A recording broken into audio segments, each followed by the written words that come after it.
Hey guys, welcome back to the channel. It's Muji here, and I wanted to talk about the Crisis of Infinite Earths movie. Yeah, I know I'm late to the party, but seeing as the second one just dropped and I have watched that as well, I decided to watch both of the movies back to back and give my thoughts on at least the first one, then I'll do the second one later. But before that, thank you guys for 1,000 subscribers. I hope see you guys at the next 1,000, and thank you so much for your support and your continued support. So don't forget to like, comment and subscribe, and let me know your thoughts in the comments below, and let's begin. Before we dive into the main movie, I'd like to talk about the prelude to this entire movie in talking about its origins and what it's adapting from. So it's adapting the Crisis of Infinite Earths comic. That is the first massive DC Universe crossover that kind of like established it as they wanted to create. They had created so many different comics at that point in time, whereby they wanted to bring everything and coalesce everything into one universe so that readers can have an easier time in accessing their comics. So they told the story of the Monitor and the Anti-Monitor, the Pariah, involved all the characters, multiple Supermans of different Earths, multiple this thing. And one of the most iconic moments was when the Flash and Supergirl died. The both of them died, and they both have iconic like comic panels, which is going to be pasted in the video above. Anyway, so the movie uses Barry Allen as the conduit, like the main story focus is Barry Allen. And before I get into the main plot of the movie, I'd like to talk about the Tomorrowverse for a bit. So the Tomorrowverse kind of spun out of the DC animated movie universe, which kind of takes the New 52 approach.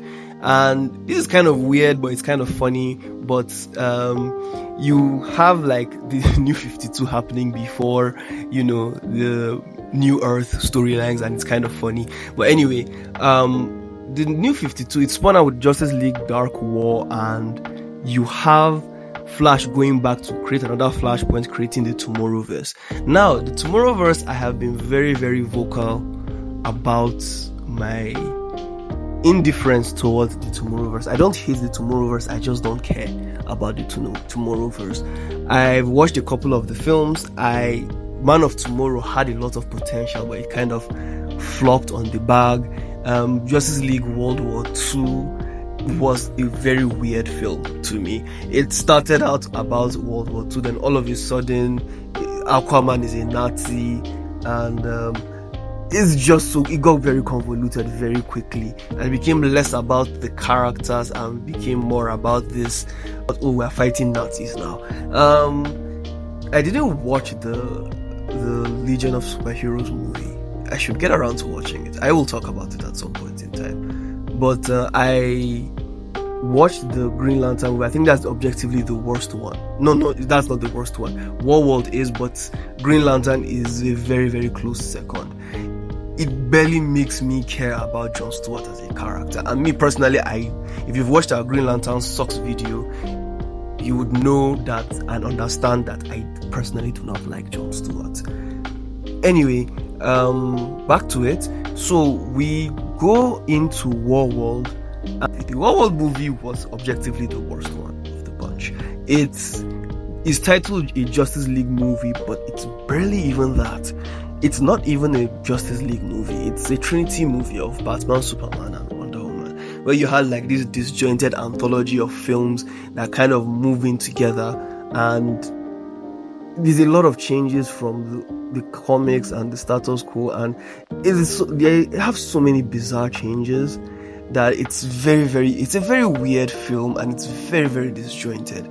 But I've already rambled on enough about the Tomorrowverse Infinite Earth. So this movie, specifically about this movie, it begins with Barry Allen running through time, and the film kind of functions like a Christopher Nolan movie, whereby we are constantly jumping in and out of the story. Now, Barry Allen is the heart of this film. He's the main character. He's the heart of the film. I love his character arc. The twist at the end was actually quite marvelous. The twist that the entire movie was taking place within like a couple of seconds, or in just that 1 second. That was a beautiful twist at the end of the movie, and it kind of brings the story in the Tomorrowverse full circle, because he was the one who wanted to set up the Justice League. He was the one who kind of went to a different Earth, and he goes to a different Earth in this movie where he actually encounters the crime syndicate. And these characters are my favorite characters in the movie. Like, there's nothing you could tell me about them. Like, they genuinely were fun characters. They were so cartoonishly evil, and at the same time they were badass. Like, Ultraman literally pushes a building to the other side because it was going to crush the statues of the crime syndicate, and I just found that hilarious. I also like the fact that they did not go quietly into the night. They had like this moment of, we're not going quietly into the night, we must fight back regardless of how futile it is.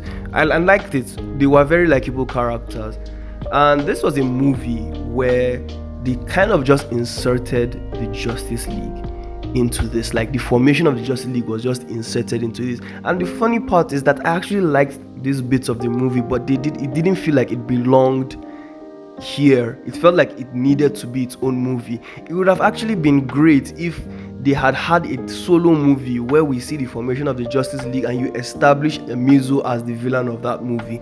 Amazo and Lex Luthor have the entire movie being set up, and it will actually have paid off in this Infinite Crisis movie. Then we would know that you guys had the competent plan from the get-go, rather than you guys just shoehorning things in. Hell, even during the formation of the Justice League, you even have a moment with Hal Jordan just saying, yeah, I'm not going to join your club. What's the point of even having that scene in then? Because we know that he eventually does join the Justice League in the Beware My Power, but at the end of the day, he says no here for no goddamn reason. I feel like somebody has beef with Hal Jordan, more than me anyway. Amazo's character was pretty dope. His character arc was also pretty dope, regardless of how short it was. It was very poignant. It was about his purpose, and it clearly drew inspiration from the Bruce Timmverse version of Amazo, which is still the best version of Amazo out there.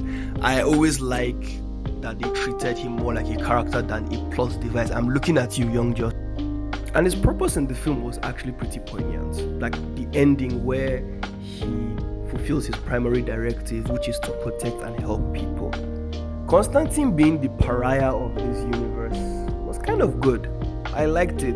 It's a bit controversial, but I actually liked that it tied into the 52. Harbinger being Kara. Now that's very, very controversial. That is more controversial than Constantine being pariah.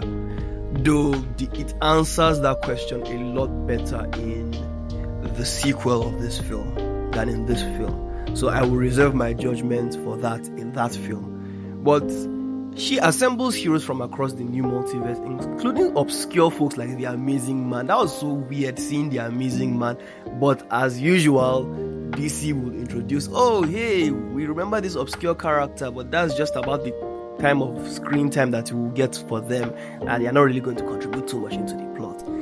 This is where the budget also shows, as most of the characters look like a Phil Joe still art, fan art, and most of them do not speak. They just stand. Sometimes they don't even move.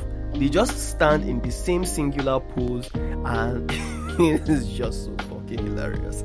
Wonder Woman and Superman of Earth 2 are an item. Though it may seem innocuous, it actually kind of ties into the story arc of Wonder Woman specifically.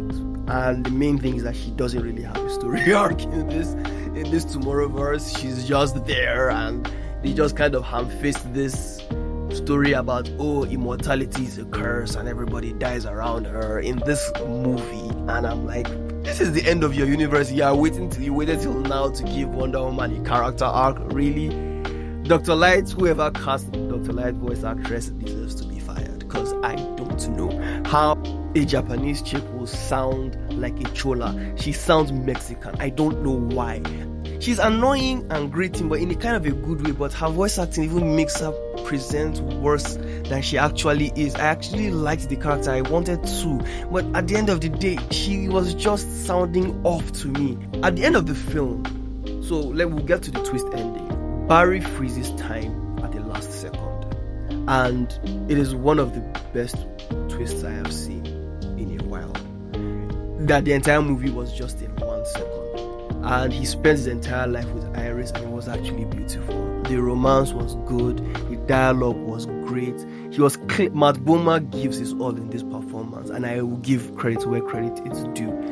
And that is what I will say about Infinite Crisis. It's a film I wanted to hate, but I did not end up loving, so I'm like in this middle ground of meh.